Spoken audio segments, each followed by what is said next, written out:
Mən Vüsal Fəxri, mən Pərvin Quluzadə. Bu ilahi mahnımızı İmam Rıza ağaya həsr edirik.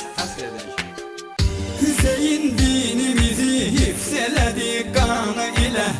Bu imam elmi ilə qoymadı İslam əzilə. İstəyib hər kəs özü haqqı görə, haqqı bilə. O səbəb haqqı bilən bəndədirsə var rıza.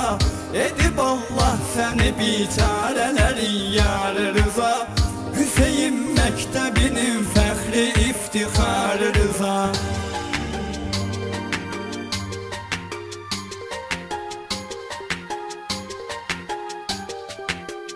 Gəlir aşıqların eşqilə sənə sarı rıza.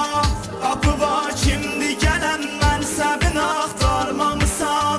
Bu ərəbdir bu əcəm fərqinə heç varmamısan.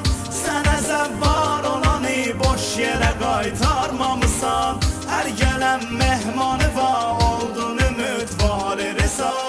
Edib Allah səni biçarələrin yar rıza.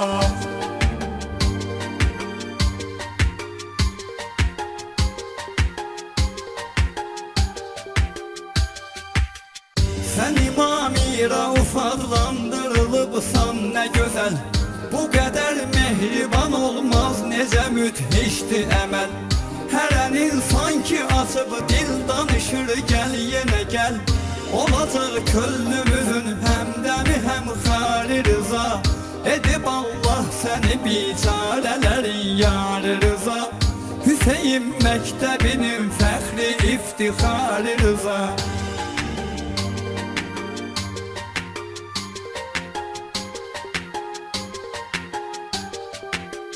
Sözümün, söhbətimin gün kimi yaşarlığı var. Xəlq edən Allahımın gör nə qədər varlığı var. Cəmi dörd şəxsidir peyğəmbərə oxşarlığı var. Səndə dörddən biri peyğəmbərin oxşar rıza. Edib Allah səni biçarələrin yar rıza. Hüseyin məktəbinin fəxri iftixar rıza.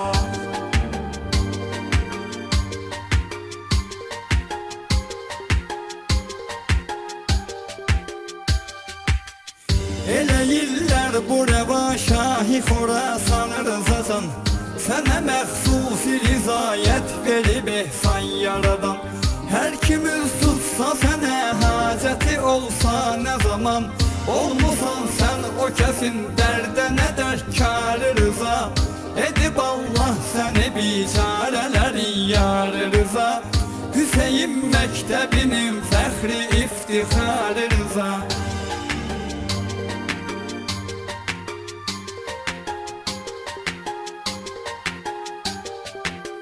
Pərvinə məhli beyt aşiqiyəm, Cəfəriyəm. Mənə izzətdir bu hər yerdədir Azəriyəm.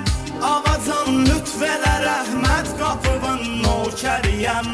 Ey olan kimsəsizin yarı vəfadarı rıza.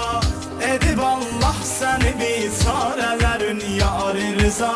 Hüseyin məktəbinin fəxri iftixarı rıza.